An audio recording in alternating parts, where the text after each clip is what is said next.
লিখিত পরীক্ষায় অথবা প্রিলিমিনারি পরীক্ষায় উপজাতি থেকে যে প্রশ্নগুলো আসে তার মধ্যে গুরুত্বপূর্ণ প্রশ্ন।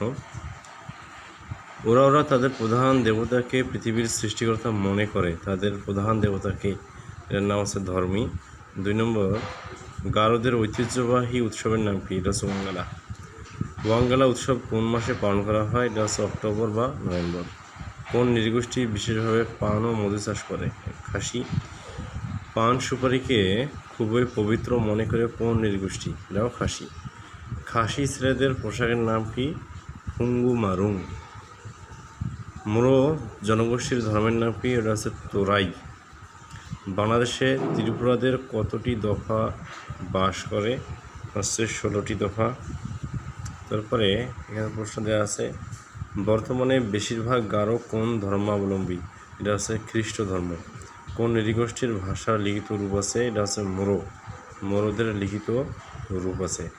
মোরোরা সমাজের মানুষ প্রধানত কোন ধর্মাবলম্বী? এটা হচ্ছে বৌদ্ধ। মোর সমাজ।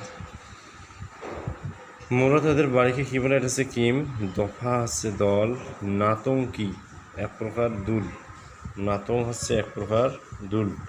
বাংলাদেশে ওরাওদের কয়টি দল আছে? এটা 3টি। ওরা কোন দেবতাকে সৃষ্টিকর্তা মনে করে? নাম হচ্ছে কি? ধর্মেশ। এটা প্রশ্ন, এটা 5ম শ্রেণীর বইয়ে এই প্রশ্নগুলো দেয়। তারপরে